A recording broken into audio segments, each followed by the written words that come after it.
بسم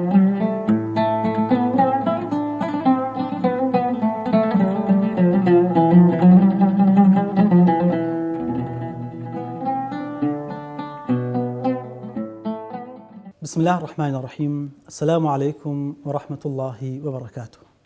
بناي أو خدا دس بيدكينو سباس الشرب أو كذا فرمي لقد جاءكم رسول من أنفسكم عزيز عليه ما عنتم حريص عليكم بالمؤمنين رؤوف رحيم. رحمته مهرباني بسرجاني پیغمبري پیشوا صلى الله عليه وسلم كفرميتي إنما بعثت لأتمم مكارم الأخلاق.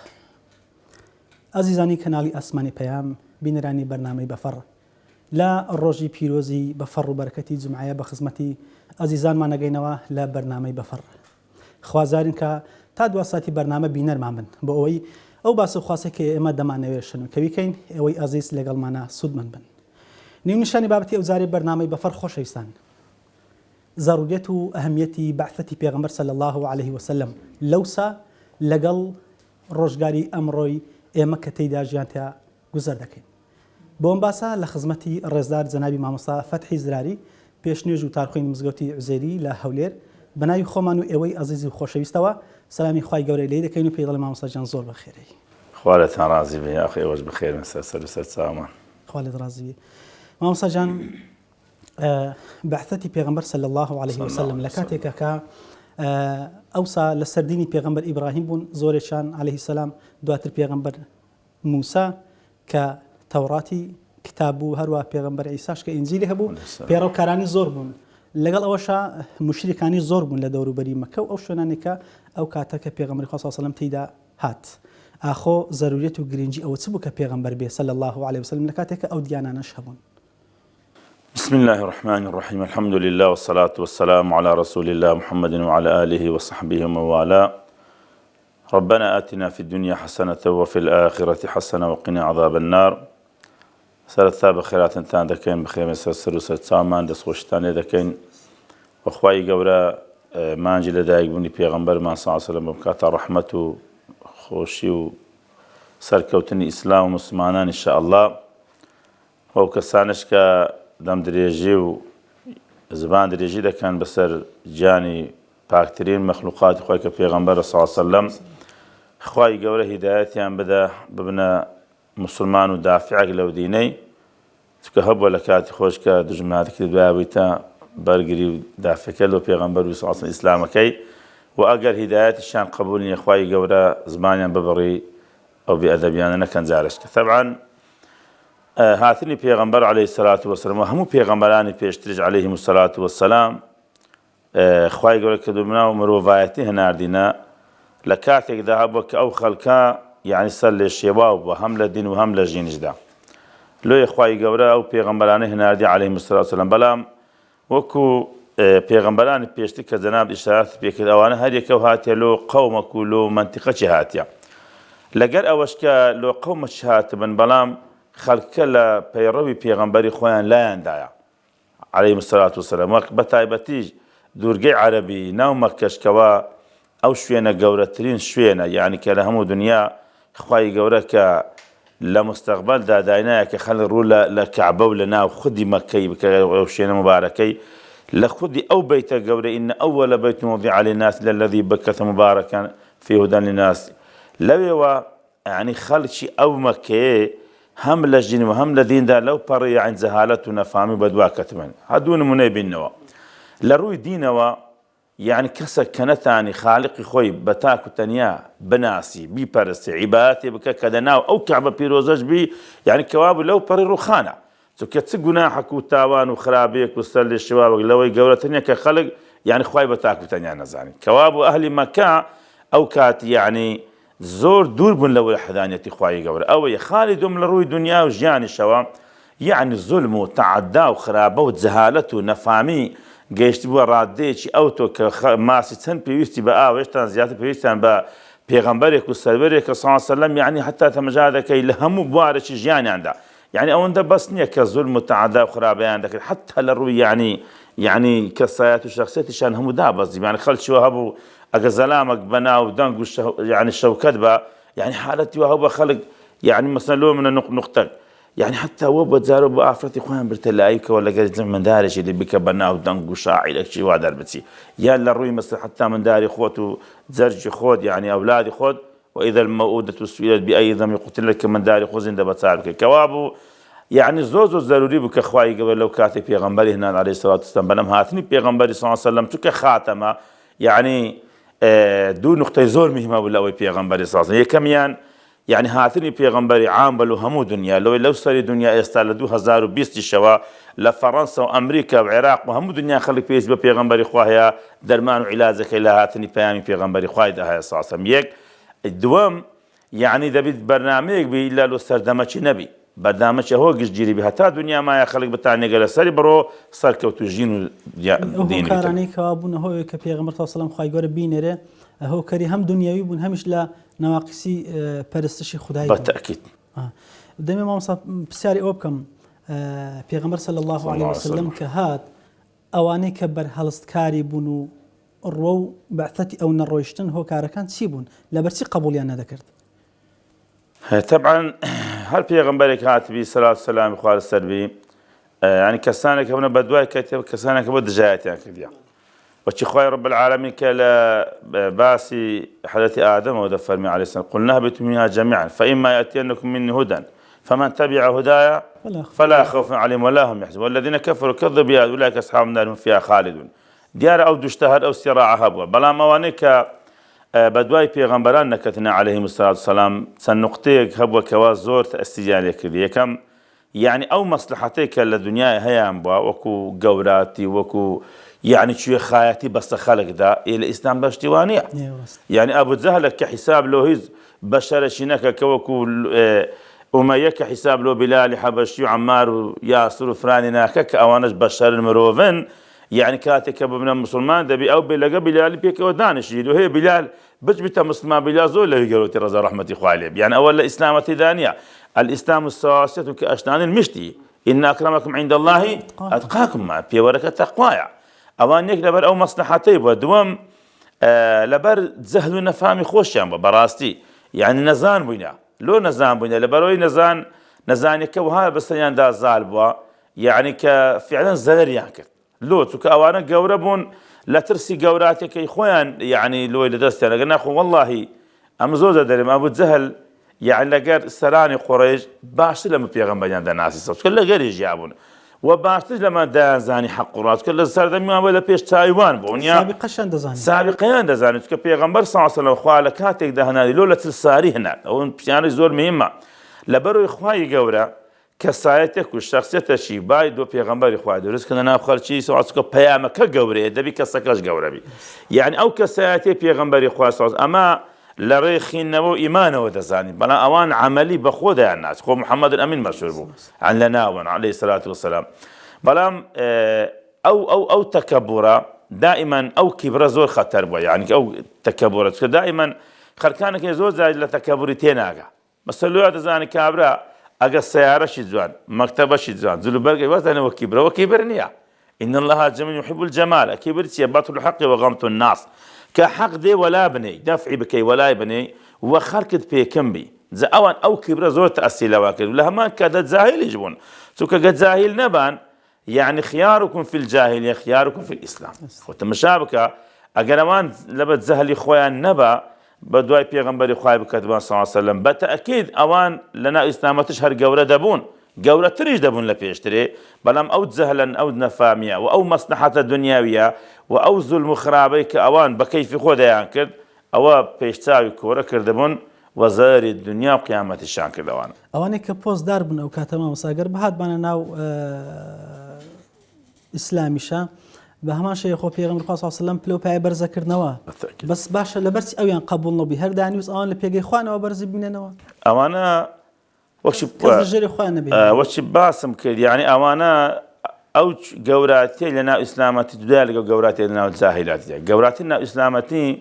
يعني هل مهما كان جوربي تساوي للظلم وخلق بكم دانانة بلام أوان لبر أو يوهال يراهاتبون لكفر نفامي ونزانك يا خوان يعني الجاني راباردني دنيا زور تأصيل لك من أوان نفس والشهوات يعني ويلي كذبون أقرب من مسلمان سبين نابي ظلمي بكين نابي أعرقي بخوين نابي زنا بكين نابي كيف غراء وبيرين أو خالنا هم يعني لبيش بو أو خلق يعني بخدمتيان بكو كل شيء خالد دستو بيان ماز بكو بصبشتان دابرون حسابي حيوان لوشتان لكن أوانهم لدزدتي يعني أو جوراتي كالإسلامتي زور فرقية كالإسلامتي ذاك عبر هتسندي قبربي هتسندي بلو بايشي برزبي أو واخفض جناحك لمن اتبعك من المؤمنين يعني واخفض جناحك للمؤمنين يعني أوان أو جوراتي ندبي يعني بتساوي دنياوي تمشايشتا كانك شهوت الشهوات كان خوان ويلي كردبون كما تساوي كورب براسي يعني لو دانا بزين بيننا قراي يعني عارض ودواي پیغمبر خايب كما صلى الله عليه وسلم بلا مكو باس يمكن استاج خركانك لبر او نفامي ونزاني خوي بيركنوي خوي شوين كوتو پیغمبر نبي صلى الله عليه وسلم بلام اوانا كاو كاثي كبيام دي شوين كوتو نابن بالتاكيد اوانا يعني لجان دا كما بنو قلت كذا بنو كإنسان بالتأكيد بتشتي جورة دبي بشتي تاك دبي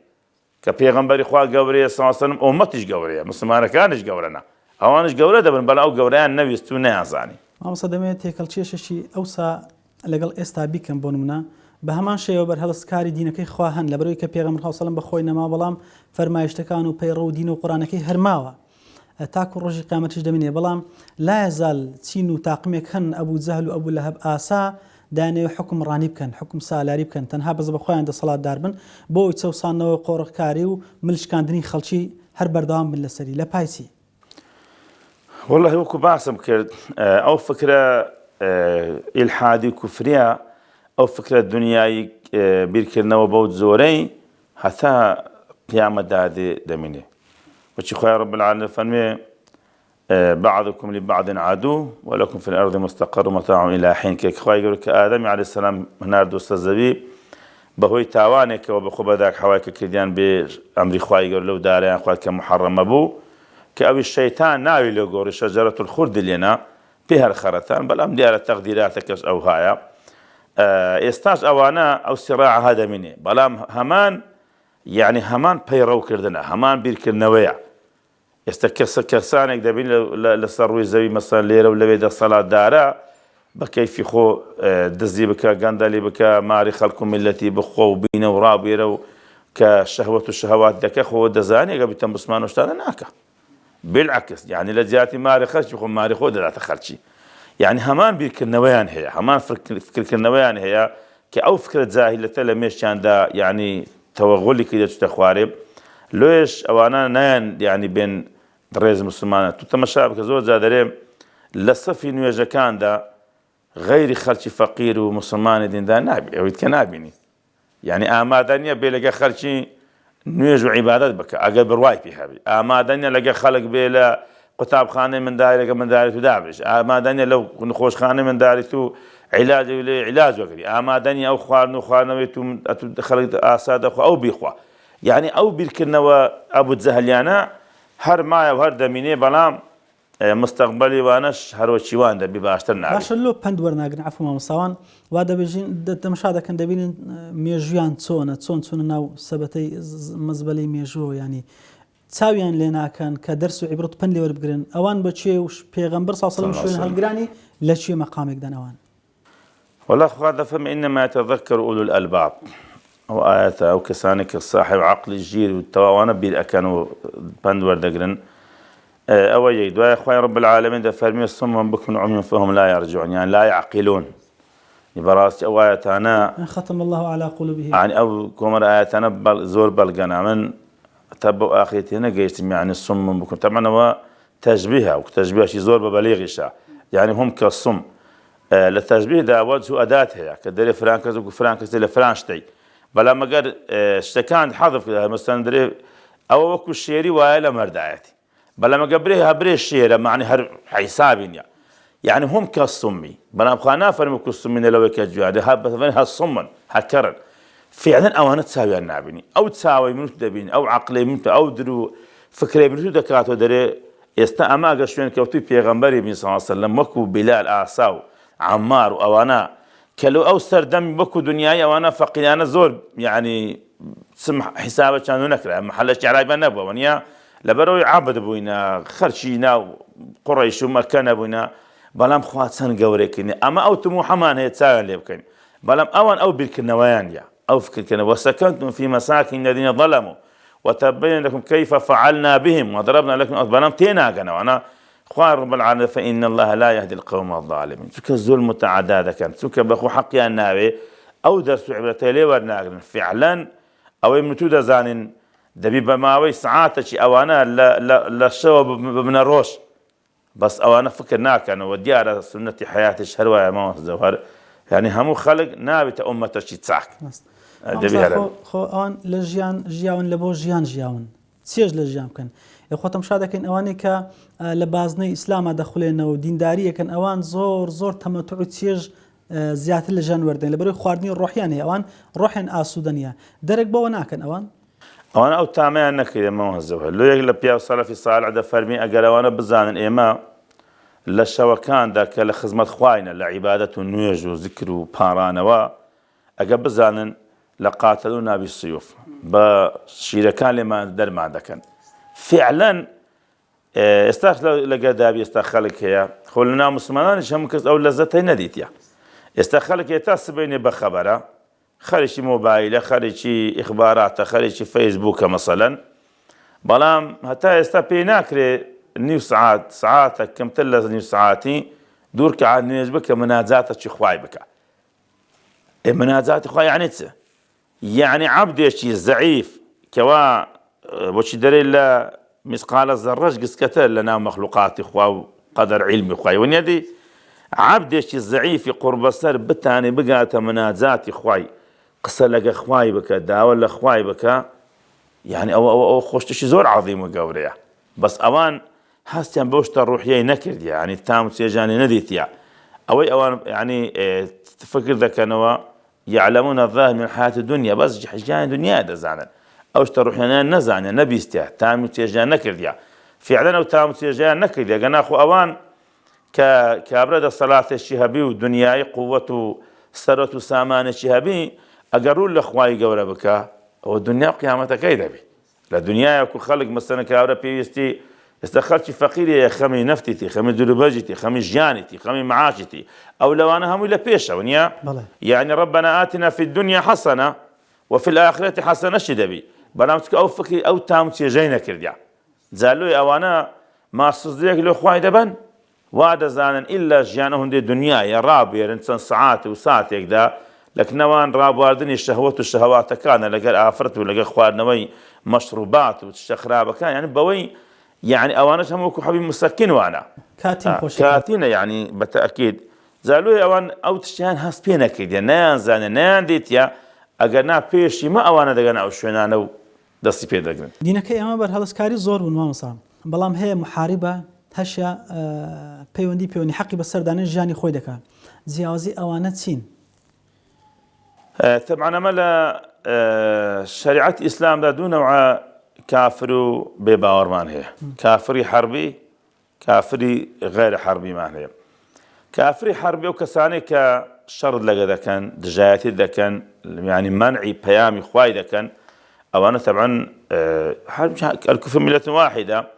بەڵام تعاملی شەرع و پەیامی خوا لەگەر ئەوانە جدایە طبعا ئیسلام نەهاتە مسلمانان وەلێ بکە بە هەموو نەوعەکی دانیشتی وەکو کۆترەکی توک نەرمەرچی بێ لێ بدە بێدەنگ بێ ئەو کەسانە کە محارەبەت دەکەن شەڕ لەگە دەکەن دەتکوژن فمن اعتدى عليكم فاعتدوا عليه ما اعتدى عليكم قاتلوا الذين يقاتلونكم ئەوانە کە شەرتان لەگە دەکەن يعني وليجدوا فيكم غلظة يعني ئەوانەی کە شەڕ لەگە دەکەن لەگەر کە قین لە دەرن بەتەئەکید ئیسلام تەعاملی لەگەر ئەوانە جودایە يعني ئێستا نمونە کابرای حربی دروست نییە سیلاحی پێ بفرۆشی يعني ئێستا سیلاح بدەی کابرایش کە شەڕ لەگە بکە هەر منتیقی نییە چەشی منتیقە تو سیلاحی بدەی کەس بەو سیلاحی بێ بتکوژی ئەوە یەک خانشکە کابرای حربی دەکوژرێ شەڕ لەگە کو دەتکوژی دەیکوژی شەڕ دەلێ دەدەی بەڵام کابرایەک هەیە مەسەڵەن لەکم دینوکم وەلیە دین کابرای لە خوددا دەنیش حەقی بەتۆ نییە زبان درێژی ناکەتە سەر خوا و پێغەمبەری خوا ئیسلام و مسلمانان هەنێ وەکو وەشی دادەنیشی بێ مشکلە ئیسلام ڕێزی لەو کەسانە هەیە ئەوەنە ئەهلی ذیمەیان پێ دەگوترێت کە ئێستا لە ناو مسلمانان کاتی خۆ سەردەمی خەلافەتی ئیمام عومەر و سەحابە ڕێزەکان هەبووینە دانیشتینە بەڵام دانیشتنە چی یعنی چی تو گوتی حەقی پێدانیە بەس دخۆ کافرت کە خوای گەورە ئازادی دایتێ خاچی مسلمانان ژیان و حەقیان بەسەردانە بوون. وقل الحق من ربي فمن شاء فليؤمن ومن شاء فليكفر يعني كابرك حزك باي حزنك بلام خو خواب كفر ولا يرضى لعباده الكفر خو خواب كفر رازينيا بلام كسك دريكاك امن هیچ علاقه بپیامی حق و راست و پیغمبر و سنت اسلام نیه قرآن نیه مسلمان نیه بس امن حزناکم لخوب ما مسلمان دانش بکری بلام یک روشتر لگه مسلمانان بکی مسلمانان دبی جواد بدنوا مامۆستا لە ڕۆژێکی وەکو ئەمڕۆ ئێمە چەندە پێویستمان بۆیە دیسانەکە سنەتەکانی پێغەمبەری خوا صلی الله علیه وسلم کە ئەوەی کە لە تەقریر و فعل و قەولە وارد بووە پێویستە زیندی بکەینەوە لەبەرەوەی ئێمەش لەو جەهالەتادا دەژین مەشروب باشکرا دەخورێت دوور لە ڕووی زەنابەت و بینەران زینا باشکرا دەکرێت نەعەدالەتی و نادادگەری و نادادپەروەرێکی یەکجار زۆر بەردەستەیە ئێمە چەندە پێویستمانە لە ڕۆژگارێکی وەکو ئەمڕۆ پێغەمبەر زیندی بکەین لە دڵی خۆمان صلی الله علیه وسلم. والله طبعا پیغمبر صلی الله عليه وسلم كما مستوى بيشبه لقد كان لكم في رسول الله أسوة حسنة لها مباركاني جياندا ولا هم مباركاني قيامته دائما في اسمه ببيغمبر صلى الله عليه وسلم لبروي بيغمبر كسيش آسايني صلى الله عليه وسلم للايان خواهي قوله وأدبني ربي فأحسن تأديبي أو يقدوام خير رب العالم دفع لقد جاءكم من الله نور وكتاب مبين إنما بعثت ليتمم مكارم الأخلاق يعني صالح الأخلاق لحديث رواية كاتب البخاري مسلم ده يعني إنسان لو أويل جين ولا دين ده صار كوتوبي فعلا هو روزوت في اسمان بيك شوين كوتوبي بيغمبري بن صلى الله عليه وسلم لو لبروي أمش فعلا مسلمانان بس إيمانه كمان ناو جسد معايا يعني وكو إيمان بەڵام وەکو ئەو سەرکەوتنانێکە لۆ سەحابەکانی پێغەمبەری بوو سڵ کە شوێن کەوتی پێغەمبەری بوو سڵ سەلەم لۆ ئێمە نەبووە لە هەموو بارەکانی ژیاندا یعنی لە ژیندا لە دیندا لە ژیندا تەمەشا دەکەی ئەگە ئینسان دوای پێغەمبەری کەوە سڵ سەلەم شەخسیەت و کەسایەتی بە قیمەت و گەورە دەبی مەسەڵەن لۆ نمونە کابرا کە شوێن کەوتی پێغەمبەری بوو سڵ چی تو گوتە سنەتی پێغەمبەری بگریت دینی پێغەمبەر تەطبیقکە یعنی چ خەمێ لەوەی بخۆ داخە دنیا چی بەسەر چی بەسەر نایە ئیمانەکە هەندە بە قووەت دەبی یعنی ئەوە خاڵێک خارج کە لە ڕووی خێزانی يعني ئینسانەگە شوێن کەوتی پێغەمبەری بوو کەسایەتی گەورە دەبی و لە سیرەی سەحابەکان دیارە يعني تەمەژا دەکەی ذەکوان عەبدێک بووە کە عەبدی داکمان عایشە بە ڕەزا ڕەحمەتی خوای کە پاشان ئەوان ئازادیان کردینە يعني ئەو عەبدە پێش نوێژی کردێ لەو سەحابە گەورەکانی پێغەمبەری صلی الله علیه وسلم ئەدیوانە ئەوە دیوە گەورەتی نییە کەچی لەو کاتەش قیمەتێکی نەبووە يعني لە ناو خەڵک قیمەتی نەبووە بەڵام لە ئیسلامەتدا ئیمامەتی لۆ کردنی ڕێکوان يعني مەمەسمەوە خاڵش کە تەمەشا دەکەی ئینسانێتەکەی دەدا کە خوا دروستی طبعا هەر کەسایەتەکەی پێ گەورە دەبی وەکو شەخص خۆ ئێستا لە ناو کۆمەلگایمەش کەسێک ئاهلی مزگەوت و ملتەزیمە بێتە داخوازی هەر یەک لەو بینەرانەی کە ئێمە دەبینن دێتە داخوازی کچیان خۆشکردوونیە بنێ کەسێکی دیندار و ملتەزیمە کەسێکی نوێژ نەکەر و ئارەخۆ و ناڕێکە هەر بەچام قوتان بەبێ سێود و ئەوەی هەرەبژێری ئافرەتێکت دەوێ حیجابە دیندارە کەس هەتا ئێستا ڕووی نەدیتیا ئافرەتێک هەموو دەمێ سەر و سیمای لە دەرێ خەڵک تەمەشا دەکە کابراکە بەخۆش ملتەزیم نەبی ئەو دینداریەکەی دەبێت ئەوە شتێکی حاشا نەگرا هەموو خەڵک یعنی ئەوەی دەزانی بەدین و بێدین یعنی عەفو مەمەستا لێرە دەکرێ بڵێن ئێمە فیترەتمان ئەوەندە پاک ئێمەی کورد کە شوێن پێڵگیری پێغەمبەر صلی الله علیه وسلم ئەوانەی کە التیزامەتی بە دینیشیان نییە لە هەمان کاتە هەر دینەکەیان دەوێت بەتەئکید دەمانوێت یعنی ئەو وایە بخۆی ئێستا برێ کابرێ بەهەشت دەوێت ئات جەهەنەم خۆ نوێژش نەکا بڕۆ ئارەقی دەخۆدرێ وەلا بەهەشتەکەی خوام دەوێت یعنی بەڵێ خودام خۆشە کەسی لەوانەیە پێڕەویشی باش یعنی ئێستا ئەو شتێکە بەرامبەر پێغەمبەری کراکی صلی الله علیه وسلم خەڵکێکە بووە لەوێ ملتەزینەوە بەنێ بەرام شتی دەربڕیە پێی نەخۆش یعنی فترەتەکەی پاکە مەبەستم وەکو کەسایەتی ئینسان لە ژیان دەگەر شوێن کەوتوی پێغەمبەری بوو گەورە دەبی وەکو خێزانی عائیلە و خێزانە کە ملتەزیم بە سونەتی پێغەمبەری صلی الله علیه وسلم ئارام دەبی وەکو لە ڕووی کۆمەڵایەتی مەسەن ئەوە دەمیش کاب ڕێزە داک و باوی دەبێت لە خێزانی دەبێت لە مندای دەبێت ئەدیبە نییە هەتا لە حوکمڕانی و دەسەڵاتدا پێغەمبەر صلی الله علیه وسلم کە ئەو پەڕی حوکم و دەسەڵاتی هەبوو بەڵام چەند نەرمونیان بە لەگە خەڵک یعنی کاتێک کە دەفەرمێتن چی حەقەشی لەسەر منە يعني كأصحابها أبوها استايتوا يا رسول حق من سرته يقولوا أنا ل روايات جدري وكاشها استايتوا يفهم يا وكاش أمن دام لأخوائك دي أتي بحساب معك ما بتناوب هاشتي يا رسول حق من سرته بخود أنا قلت يا إذا پیغمبر خوا لە پێشتر هەموو سەحابەش کەسی لێ نەدەنجێ بکە. یعنی ڕئیسیشی گەورەی دین و ژینی خەڵک گەورەترین مەخلوقاتی خوا خوای گەورە خیتابی لەگەڵ دەکە وحی لۆ دەنێری هەموو دەمێ بە مەلایکە لە حاضر نەگە پێی برێ هەرچی دۆ بکە لۆی دەکات ونیەدی یعنی لە خزمەت جبریل لە خزمەتی بۆ عەلەیهی سەلام ئەو جەلۆ نەفەرێکی زەعیف وەکو دنیا دەرێم زەعیف بێدە سەلات وەرە ئامادەیە ها ئەوە قامچەکە دەمێت تۆرەکەی خۆت بستینەوە دێوانیەوە ئەو پەڕی ملکەتیە یعنی چ ئەوە لە هیچ حکامەش سەر ڕووی زەوی چوە نەبووە چ لە کاتی خۆ چ لە ئێستادا یعنی حتا من وەختە بریم ئەو مسلمانانێک کە شوێن کەوتو پێغەمبەریش ئینسان نەگەیشتن ئەو نەوع پلێ یعنی برێتە فەقیرێکی وەرە ینی خۆ ئەگەر ئیسفادەی زۆریشان هەبووان کە تابعی پێغەمبەر بن دەسەڵاتەکان بەڵام ئیدی تا معنەوانە ئەو مەوزوعانەی کە بەحسەکەن هەر یەکی بەرنامەشی دەوێ لە ڕووی حکم و دەسەڵاتی پێغەمبەری خوا کوو بە سەڵاسەنە دەسەڵات بە فەقیر بە دەسەڵات بووە لەگەر خەڵکی فەقیر دادانیت دەسەڵات بووە لەسەر پشتی گوێدرێژ لەگەر سەحابەی ساڵ پشتی گوێدرێژی بوو ئەوە نەبەشی تایبەتی ئەو حتا لە ڕووی ئابووری و اقتصادی تەماشاکە ئێستاش تەماشاکە کەسێک کە ملتەزیمە بە شەریعەتی خوای گەورە یعنی بزانە لە ڕووی اقتصادی وەزۆ لە بەرچە پارەی ڕیبا و حرامی ناخوات تا خوا غەزەبی لێ بگری ئەوە یەک ناچی پارەی لە شتی خراپ سەرف بکات ناچی یعنی بەهادەری بدا ئەگەر نەشبی هەندە پێی مشکلەی نییە دەزانین دنیا تاقیکردنەوەیە بەس کابرایە کە دووربی لە سنەتی پێغەمبەری صلی الله علیه و سلم وازانی هەموو ژیان دنیایە دنیا کەس نەبی دەستە سەبی نایەکی خۆی دەکوژی لە ڕووی ژیانیشدا طبعا پێویستیمان بە پێغەمبەری صلی الله علیه و سلم سنەتی پێغەمبەری خوا زیندکردن لە بیر و باوەڕ و ئیمانەوە تەماشا بکە بینی کوفر و جەهل بینی باشت و جەهەنەم أشهد أن لا إله إلا الله وأشهد أن محمد رسول الله شاهدي أو ذا أدرو بالصواب أو ذا جوري خير وخيرات تمشاتك كاملة دبت خير أمة بو بيغمبري صلى الله عليه وسلم إيدي أدرو بعد لقيامتي وشفاعتي بيغمبري صلى الله عليه وسلم أو السنة ثاني بيغمبر زندكات صلى الله عليه وسلم من أحيا سنتي عند فصاد فلو أجر 100 شهيد فلو أجر 50 شهيد فلو أجر شهيد أو هم أجر بعد شا للسنة كان بيغمبري صلى الله عليه وسلم ئیدی کۆمەرە شتێک بەڵام لە هەمووشی خۆشتر کە پێغەمبەری خوا صلی الله علیه و سلم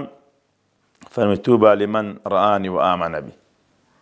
بەهەشت و مژدە لەو کەسێک کە ئەمری دیتە ئیمانی پێ هێنابی دوایە ثم توبە 7 مرات ثم توبە فەرمی لەو چێ لمن آمن بی ولم يرني ئەو ڕوئەمە 7 جار فەرمی لەو کەسانی کە ئیمان و باوەڕیان بە من هێنایە تا ئێستا ئەمیان نەدیتە ئەمن نەوێت طبعا ئێمە پێغەمبەری خوامان ئەگەر جارە لە خۆی بینین يعني لجيان ما عنده أو بنعمته شيء زور جورته دقيق فعلا نعمته زالوا يهوروا فعلا زوريته شيء زور لو أمتي بيغمبر يصل كبقر مساس سنة ومنهج بيغمبر كاك لو سياسي لو بين لست الدنيا ده تشور رشك هبوي بي بما يبستوسي صاران بالتاني بقى حكمي ده صلاتك كهتا دنيا ما روج بروج زياتر بأندام وشكاني زياتر بي نيش تيوانيه أوتا كسراكا أوتا مثلا روم قيصركا أوتا مثلا دسالات كان الدنيا فران ومثلا تمشى أنا من يدي يعني تمشى هذا كي بيغمبري خاص لو بما ويبستوسي صاري كشورش كد جيش حكمي دسالات قوته دولة دروز بكا وأو دولة حتى دنيا مايا أجرت لها نجزي حكم قوتي بلام أندام ولا ينقناني لمليار يكون نيوتي باريتن 5000 صاري تشتوها ولا زي كذي مامسا لم ريام شوێن پێ هەڵگرانی پێغەمبەر صلی الله علیه و سلم بەو شێوە نین کە ئەو دەیەوێت زۆرانێکمان هەن ئاوان بە ئیسم مسلمانین بەڵام کاتێک کە هەڵوێستەیەک مووقیفێک دێتە پێشە کە دینداریش بریتە لە مووقیف بەرامبەر بە دین و بە پێغەمبەر و بە ئیسلام زۆرێکمان هەن مەسەلەن لەوانەیە تەئیدی کوفر بکە لەگەڵ کوفردا بێ جا چۆن دەڵێ بز بە بز لە دویانە ڕوا لە هەمان کاتشە بەخۆی دەڵێ من مسلمانم و پێغەمبەریشم خۆشەوێ صلی الله علیه و سلم ئەوانە حکمیان چییە ئاخۆ لە حاڵی بوونە لە دین طبعا لسردمي پیغمبر صلى الله عليه وسلم سه تين دروز بون سه تينشان إيمان دار وباورداري مسلماني راستقين وكو أتباعي پیغمبر صلى الله عليه وسلم رضا ورحمة إخوان اللي بكل إيمان أبو بكر دست بكتاك وآخر الصحابة وتابعين وتابعين وتابعين كخلق يستشعى نازيان بيودك يعني 5000 صالي نك پیغمبر صلى الله عليه وسلم أما آمادين من دار كان يخوان بناوي أو الصحابة ناش كان لبرقة ورأي والرئيس أو الرزق أخوالواني هن يشتوا أو تسيني كم كوا براسي أوانا وشتري أوانا قدوان تينك دروز برامبر پیغمبر صلى الله عليه وسلم تيني كافر بباور كان بوكو أبو جهل ئەم ساڵی ئەبوو جەهەل و ئەبوو لەهەب کە مامی پێغەمبەری صلی الله علیه وسلم بەڵام زۆر زاوی جەناب دەمێت ئیشارەت پێکرد ئەوانە باشترین بەڵگەنە لەو کەسانەشی کە ئەگەر عەقل و شعور و فکریان هەبی لەبەر ئەوەی ئەوانە گەورە بوون بەڵام لەگەر ئەو گەوراتی ئەوان نزم بوون نەمان لە ناو چوون ئەوانی کە دنیایی لە بندەستێوان بوون گچکە بوون ئەوان هاتنە سەریوە باش تەماشای مەسەلەن زۆر زانمونە بە بیلالی حەبەشی و کاکە خۆ خولەفای ڕاشدین لە بیلالی حەبەشی گەوتن بەڵام کاکە خولەفای ڕاشد پێشتر لە ناو خەڵک و دنیا بڕە گەوراتەیان هەبەوە نیەدی مەسەلەن قوڕەیش و بنەماری ماوە بەکرد دەورەمەند بە ئیمام عوسمان ڕەزا ڕەحمەت بەڵام ئەمە لۆ نمونە بەوە دینەوە کە ئەوە پێشتری عەبدێک بووە حەبەشی بووە قەنەعەتم پێ بکە ئاشەشی شەخسیەتی ئەو پیاوە بەرزەی ڕوحمان بە فیدابی خوا حەشتێمە لە گەوام بکە حیسابی مەڕ و بزنە حوشتەشیان و نەکردیە بەڵام بوویتە ئەو پیاوە گەورەیە موئەزینی پێغەمبەری ساسم تەماشاکە نقطەی لۆ بینەران لە فەتحی مەکەی دەرێ پێغەمبەر صلی الله علیه وسلم فەرمووی ئەینە بیلال 10,000 سەحابەی لەگەڵاو مەکە واجیرایە ئەو هەموو خەڵکە یعنی تەوا یعنی فەتحەکی زۆر گەورەیە خۆش فەرمی بیلال لە چێیە دەرێ گوتیان لە ناو 10,000 کەس 2,000 لێ بە موسڵمانەوە 12,000 چەند خەڵکی کەس لێ بووە ئەو هەموو وەچی دەری حەشاماتەی پێغەمبەر بانگی بیلالی دەکرد وتیان بیلال پێغەمبەری خوا بانگ دەکەست کە هات دەرێ دەستی بیلالی گرت فەرمووی کلیلی کەعبەم لەوە بینی کە کەعبەی کردووە چوە ناو غورفەکەی کەعبە بیلالی لەگەڵ خۆ بە لێ دوور کە نوێژان ماشەڵڵا لە پێشتر هەموو سەحابانە کە هاتە دەرێ گوتێ بیلالی گوتی بڕۆ سەر کەعبەی بانگدا کەعبە لەکن قوڕیشی کافرەکانیش زۆر گەورە بوو تەبان پێشترش ڕێزش زۆر لە کەعبەی دەکرد وە نەبوو یعنی عەفو مامۆستا نیشانیدا کە ئینسانەکان یەکسانن نەک یەکسانن ئەوە هیچ یەکسانن نیشانیدا ئەو بیلالەی کە لێرە کە حیسابی لۆ نەکرایە کە ئەزیەت درایە کە قسەی پێگۆترایە کە ئەحەدی گۆتە تەوحیدی گۆتە ئێستا پیشانیان دەدە جا تەماشای موقیفی هیشامی کوڕی حارس لۆ دەژێڕمە ئێستا فەرمی بیلال بڕۆ سەر کەعبە کەعبە برندە 15 مەتر برندە پێی نەکرا فەرمی ئیمام ئەبوبەکر و ئیمام عومەر وەرن گەورەترین سەحابە فەرمی هەردووکتان لە بن کەعبەی ڕاوەستن بیلال پێی لەسەر شانی هەردووکان دانا وەسە کەعبەی فەرمی بانگدا جا تەماشای ئەو موقیفەیەکە بەسە کەعبەکەتن بانگی خوا پێی لەسەر شانی ئەو دوو سەحابە گەورەی دابنێ لەوەی هیشامی کوڕی حارس دەرێ یەک بوو لە قوڕیشەکانی و کافر بوو دەرێ گوتی سوێن بەخوای و کەعبەی حەزم دەکرد ئێستا لە بن عاردیبان بمردمان بەس ئەو موقیفم نەدیت بە بیلالەشی حەبەشی عەبد پێڕەش بەسە ئەو کەعبە گەورەی دەکەوی دەرێ پێغەمبەری خوا لە پێشەوە گوێی لەو قسەی بوو فەرمی ئەو چێ بۆ قسەی کرد قەسەم بەخوای فەرمی بیلال لەکن خوای گەورەترە لەو کەعبە پیرۆزەش یعنی تەماشاکە هێشتا فەزلیشی لۆ دروست کرد جا تەماشا بکە مامۆستا جەوهەر یعنی ئینسان بەو ئیسلامەی گەورە دەبی ئەوانە فکر ناکەنەوە کانی گەورەکانی قوڕیشەوان دوێنێ کە حکمیان لە کەعبە و لە مەکەی دەکرد یعنی زەعیفەکان و بێدەسەلات و گچکەکان خوا گەورەی کردن گەورەکانیش کە لە دنیای گەورە بوون چونکە شوێن کەوتووی دینی خوای گەورە دینی گەورە کە ئیسلامە کە گەورە هەموو دینە گەورەترە شوێن کەوتووی ئەو پیاوە گەورە نەکردن کە پێغەمبەر صلی الله علیه وسلم ئەوانە کە شوێن کە ئەو گەورانەیان نەویست خوای گەورە کەمی کردن و ڕەزیلی کردن ێ بەس نیکا کە خوا لە قورئانێ باسی ئەبوو لە تەبەت یەدا ئەبی لەهەب وەتەب باسی خێزانێک وەمڕەئەتو حەمالەتە الحەطب یعنی ئابڕوو چوونێک بوو هەروەکو دنیایش کە قورئان محەممەد لەسەر زبانی قورئان باسی عەورای ئومی زەمیل دەکە کە خێزانی بوو لەبێ لەو کاتەی هەر عائیلەیەوان شێت بوون مامەی پێغەمبەری بوون صلی الله علیه وسلم لەوی عوتبە هات گوتی ئەو محەممەدی زاوای پێغەمبەریش بوو صلی الله علیه وسلم ئامۆزای پێغەمبەریش بوو صلی الله علیه وسلم گوتی ئەو محەممەد باسی داچێم نشی کردە نەک لە بابی ڕانەوەستا دەرێ هات کچەکەی پێغەمبەری تەراغدا صلی الله علیه وسلم یعنی موقیفەشی کوتوفهایەت نشوێ بەرامبەر ڕووی پێغەمبەری خوای هایە صلی الله علیه وسلم زا پێغەمبەری خوا فەرمی یا ڕەبی خوا یەک لە دەعبا و سەگەکان مسەلەتی سەری بکەیت دەی لەو کاتەی لۆ سەفەرێ دەچوون ئەبوو لەهەب گوتی 12 کەسی لەگەم گوتی هەر 12 ئاگا و لەو کوڕێ من بی محەممەد دوعای ئێدە باشە هەی خوانە ناوت هەی خوانە ناوت مادەمە زانی دوعای محەممەدی قەبوورە صلی الله علیه وسلم پێغەمبەر ئەدی لۆ ئیمانی پێناینی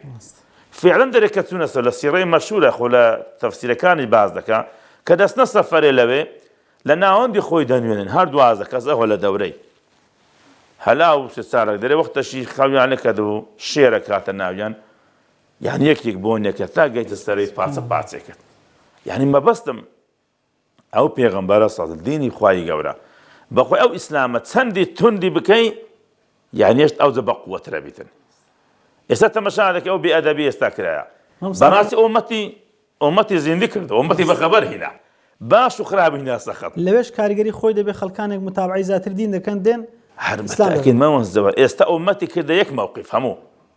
هەموو ئومەت سەرتان سەر هەموو دیفاع لە پێغەمبەری خۆ وەشی دەرێ بە فاجیر و بە ساڵحەوە يعني خەڵکە کێ لێ وشی جەناب گوتی ملتەزیمیش نییە زۆر يعني بە ئیسلامەتی لێ وعد ئەدا وعدی دایە حیجای بەستی واز دە خراپی بینی سەلاوە لەسەر پێغەمبەری خوا لێ بدایە يعني جوولایە لۆیەک لە داعیان دەفەرمێ ئەو ئومەتە نەخۆش ئەبی بەڵام نامری قەناعەتم پێ بکە فعلا ئەو ئومەتە مردبوو لە زۆر واوەنە یەک لەوەی ئەمە مسلمان هە خەریکی یەکدی بوون پەنجەی بجولیان نەجولێنی چ مشکلەیە مێ پەنجە جولان نەجولان مەوت جایزیان دەست ئەرێ لێرە بگرم یان لێرەیان لە خوارێ ئەوە چ ئیشکالەکە يعني تقریبا مسلمانە خەریکی ئەو ئەسڵەکەمان لەبیر چوو ئەسڵەکە بەس ئێستا لەگەر ئەوەی ئەو شتانە لەبیر کران الحەمدولله ئەو ئومەتەی بەخەبەر هیناوە تەبیعاتی ئەو دینەی وایە حتا لێتون بکەی ئەگەر ئەبوو لەهاب نەیگوت بە تەبەن لەکە خوا ئەو ئایەتە کودا دەبێت تەبەت یەدا لەهەبی وەتەب يعني لە هەر مووقیفێکی خراپ بەرامبەر پێغەمبەری خوای بکرێ صلی الله علیه وسلم یا قەناعەتم بکە ئەگەر چی وحیش قەتع بووە بەڵام خوا تەکانش داتە ناو مسلمانەکەوە بێنە مەیدانی و خەڵکەشکە وەدە ئیسلام بکەوی و مووقیفەکان یعنی بگۆڕێن مسلمانێکی فاجیر مەشروب خۆر دوور لە ڕووی بەڕێستانە دەڵێ من ئیدی مەشروبی فەڕەنسی ناکڕ منافرۆشم یعنی ئەو کابرایکی وایە کە یەکە لە گوناحە گەورەکان دەیکاتون لە هەمان کاتشە ئەو غیرە و عشقی پێغەمبەری هەر لەدە صلی الله علیه وسلم مامۆستا وتانەی بەڕێستان ئەومانە دەگەینی کە لە ئێستاشە هەر کەسێکەوە شوێن پێ هەڵگیری ڕاستەقینەی پێغەمبەری صلی الله علیه وسلم ئیلا خوای گەورە بە عزەتی دەکات بەرزی دەکات خۆشەویستی دەکات بە پێچانەکەشی بە هەمان شێوە بەڵێ جا من دەمەوێت زیاتر مەسەلەن تیشێک لەسەر ئەوە مامۆستا زەقیکەمەوە پێغەمبەر صلی الله علیه وسلم هەم لە ڕووی کۆمەڵایەتی لە ڕووی ئابووری لە ڕووی سیاسی لە ڕووی ئیجتیماعی هەموو بوارەکان لەو ڕۆژکە ئەو بوارانە هەمووی بەرجەستن کۆمەڵێکان دیسانەکە بەردەوام لەسەر چەسانەوەی خەڵکی خۆ ئەوان لەبەرچی خۆ مسلمانیشن شوێن پێ هەڵگری پێغەمبەر صلی الله علیه وسلم ناویشان بە ناوی مسلمانان لە خاچی مسلمانان دەژن و ومەتەکەشیان لە سەدانەوە ئەوەندەی مسلمانن لەبەرچی ئەوان دەڕۆن بە دووی غەرب دەکەون تا لێیان ڕازی بێ ئامادەنین بە دوو پێغەمبەرکەم صلی الله علیه وسلم کە هەم خوداش و هەم خەڵکەکەی خۆشیان لێ ڕازی دەبێت ئەو جەمە نقطەك ما باسکەینەوەی جەناب پرسیارت کردەوە گوتمان خەڵک بۆ سێچین چینە چەند مسلمانی ڕاستەقینە چینە چ کافر چینە چ منافق چ بوون ئەوانەی کە لە بەڕوالەت مسلمان بوون لۆ پێشچای خەڵک وەچی دیش لە بنەوە بڕوایان بە ئەسڵ دین و پێغەمبەر نەبوو کە سەرۆکیان عەبدوڵای کوڕی سەلول بوو کە حتا لە ناو مەدینەی یعنی حتا لە جەیشی پێغەمبەر لە غەزای ئوحود لە يعني جماري هزار كسياسات كسيان هالقران وهالشي قران بمخ منافق من طبعا يعني تقريبا بكيت صار بس سيبش بس شيء يعني منافق بالكوابو يستخدم ناو مسلمان خلكانك بالتاكيد يعني لبروالد مسلمان بنو منافقه نفاقي هي او نفاق زور خطره او اشهد مني طبعا ان الله جامع المنافقين كافرين في جهنم اخوي قولا بشر المنافقين بان لهم عذابا اليما يعني اوانا طبعا هەرهەنە دژایەتی ئیسلام دەکەن لە بنۆ لەسەر و قوبە مسلمان دادەنێن و خاتی خەڵک هەر خەرەتاندنە لۆیە ڕۆژێکیان دەرێ پێغەمبەر صلی الله علیه وسلم بە پشتی گوێ درێژەکەی دەناو مەدینەی دەڕۆیشت کۆمەرێک منافق دانیشت هەندێک ئەسحابی پێغەمبەریش لێ عەبدوڵای کوڕی حوذافە لەوێ بوو دەرێ عەبدوڵای کوڕی سەلول بە پەڕۆکەچی کە پێخۆی گرت گوتی لە بە بۆنی گوێ درێژی محەممەدی ئەمە هێرکی گوتیەوە بۆنە لە شاری مەدینەی دەرێ هەستاوە گوتی هەی منافق لە پێشچای ئەو هەموو خەڵکەی خۆشی کە خەڵکی مەدینەی بوو عەبدوڵای کوڕی سەلول یعنی پیاوەکی خۆ قەومیشی هەبووە گوتی قەسەم بەخوای بۆنی حیمارەکەی پێغەمبەری صلی الله علیه وسلم لەکن خوای ئەشرەفترە لە بۆنی تو ئەی منافق حتا شەقش بی لە من گوێیدا زامە بەستم مامۆستا جەبهە یعنی ئێستاش وایە خەڵکانەکەنە بەڕوالەت مسلمانە لۆ هەیە قسەش بکەم بەدەم مسلمان بەڵام لە حەقەتدا ئەوانە لە ئەساسەوە ئیمان و باوەڕیان نیە قەناعەتم پێ بکە بڕوایان بەدین نیە بەڵگەشتیە هەرچی ئیتیباعی بی لۆ کوفر و جەهالەت هەیتان هەر لە چای مسلمانان بەزر بە نازانن نوێژ چییە قیبلە چییە شەهادەت چییە حەق چییە هەرچی خیانەت و بێدینیە بەرامبەر مسلمانان و قورئان و ئیسلامەتی دەکا و زۆر جارش قەد بەدەت البەغضاء من ئەفواههم يعني ئەو بغزەی بەرامبەر ئیسلام لە زمانیان دێتە دەرێ هەندە پڕ بە ناوجان وما تخفي صدورهم ئەکبەر ئەوە لە ناوجیان يعني زیاترە ئەو چینە لە ناو مسلمانان طبعا کە لە سەردەمی پێغەمبەری هەبی صلی الله عليه وسلم ئێستا دەبی بە تەن و بە ملیۆن هەبیتن زالۆیە فعلا دەبی ئەمە لێچیانکەین و بەڕاستی چکە هەر کەسێک مسلمان بی قەت نەدەژایەتی ئیسلام و خوا و پێغەمبەری خوا هەناکە صلی الله عليه وسلم یە مسلمانانیش ناکە بەڵام منافق ڕشی لە مسلمانان دەبێت و ڕشی لە يعني سبحان الله خوای گەورە کە باسییان دەکەیت یەکەمین صفاتیە الذين يتخذون الكافرين أولياء من دون المؤمنين هو كبري كاكا أليرة تمشاكا بري لأمريكا مسلمان وكافر بشر ليه دري خطايا مسلمانك حبا بس يودو يعني أو أجر بدك كافران لمسلمانك بدن درنا إلا خطايا مسلمانك أو كاكا ومنافق برام يكم صفات منافق على بشتي منافق بأن لهم عذاب أليم شيء الذين يتخذون الكافرين أولياء من دون المؤمنين ما مستحيل لبر أويا مثلا لبر الزرر وزيان زياتر لكافر كان لبر مسلمان لبر وشخوي بالفرمي إن المنافقين في الدرك الأسفل من النار بالتأكيد خطريان خراتر خطريان دي لقيتو نوجه دكا لقيتو دادا نشي ظاهر يدكو دي كافر كديار علانية ليه ديار بس أو دي أتلو هي زوجة تعمق وأوانيك أصحابي بيغمبريان شهيد كدي رصاصوكو إمامي عمر وكو إمامي علي رضا ورحمة الله إخوانهم بناو مسلمان دينا مسلمان بينا يعني أوانا يعني زاروز يعني لو مسلمانة لو إسلام زياترة لبرو لسلو مسلمانة شواذ شيء ناشرين بشان أدا حتى إسلام كي ناشرين ما أمر من كثر سواد القوم فهو منهم يعني الحشر مع من أحب وأنا كبيغمبر صلى الله عليه وسلم باسيكا الأمر يزور بون منا إسلام راستقين كي يمد ديارة سونا وتيه تشين أوان درون كبدو أولا إملا دكون في سبيل رازق كرني غرب أوان تسند كاريجري إيمانيان هي الإيمان كقوم بترسن لبروي دنيا بينزدو رجكا نيجورنوا بقيامتها تات والله بالتأكيد ما وكش ما كمان بالتأكيد أوانا زوز خطر لسر ومن يتوله منكم فإنه منهم قاد فرمي هركس لانجو محبته خوشويستيو وشتوغوتي برشاتي زياد كردنو ولا إشابي لأن قاد فرمي فإنه منهم ولوانا لو يدبي أما براستي كم يعني نيجو روجي يزدادك نادا لبوان خو عوني نيجي عندك زي سبر جهاد شانك لقى بيغمبر عندنا غزايا صلى الله عليه وسلم أدي ليك لغزايا كان كابرا قوتي ولا أمن ملائكة تمديتن بورانجاي بيغمبر خوافنوتي منافق لبروي أصحاب لو غزايا هرتي مسلماي ملائكة نديتك بجدايا كديا إلا كافر كان ديانديد بجداري ملائكة يعني وزم لحنين بو بيان دكت كبيان دكت نال غزاش دري بس يعني ترسو قرباغي كان دي يعني لدانيا نبو ملائكة بس يعني بدركتنو ابو ذا فرمكات ديتو مسلم فعلا كابرا منافق يعني خو كابرا زداري نيوجش دكا بروالد غزاش دكا دهات غزاش بس نا وانا طبعا ايمانيا يعني ايمان زور ضعيف يعني هذا بزور اغان لخوبي بكل احوال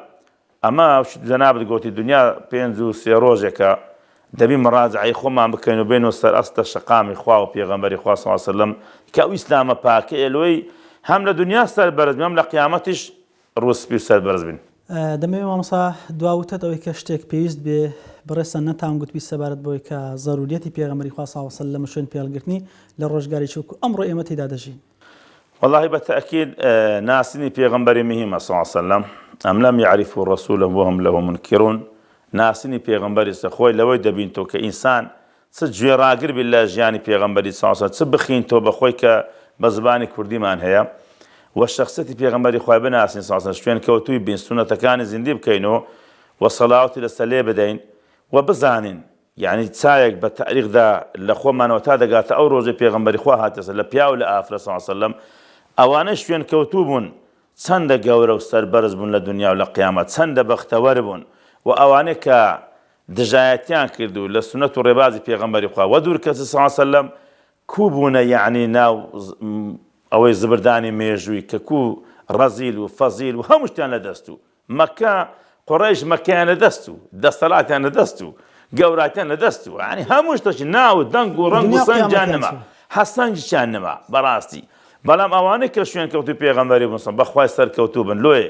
هەر لە پیا و هەر لە ئافرەت خوشکانیش ئافرەتی وە هەبووە کە بتەمەشای داکمان خەدیجەی بکە داکمان عائیشەی بکە يعني تەماشای ئافرەتە بەڕێزانە بکە لەوە گەورە بوون ئیدی هەتا ئاخیریش یعنی کە پێغەمبەر خوا مژدەی دانی صلی الله علیه وسلم لەبەرەوەی شوێن کەوتووی ڕاست و ڕاستەقی نەبوون و هەو ڕۆژ هەتا دنیاش مایە ئەوەی کە بیەوێ لە دنیا و لە قیامەت سەربەرز و بەختەوەربی ئەگە قسەکەی مەش بۆ هەند وەرنەگری بەڵام با تەماشای مێژووی بکە پێغەمبەری خواوادی صلی الله علیه وسلم ئەوانە دۆست و یارن ئەوانە دوژمن و نایارن تەماشایان کە هەردوو ناتە دێت ئێرانە ژیانیان بخینەوە ئەوان کوونە ئەوان کوونە هەم لە دنیا هەم لە قیامەت لۆیە پێویستمان بە سەرکەوتنەشی دنیا قیامەت هەیە بەوەی بەڕێز مامۆستا فەتحی زراری دەست خۆش بێ خوا خێرن گۆش بنووسی یا ڕەبی بینەرانی بەڕێز خۆشەویست سپاس بۆ ئازیزانمان تا ئێستا بە دیار بەرنامەکەمانەوە دانیشتن بەخوای گەورەتان سپێرین. السلام علیکم ورحمة الله وبركاته.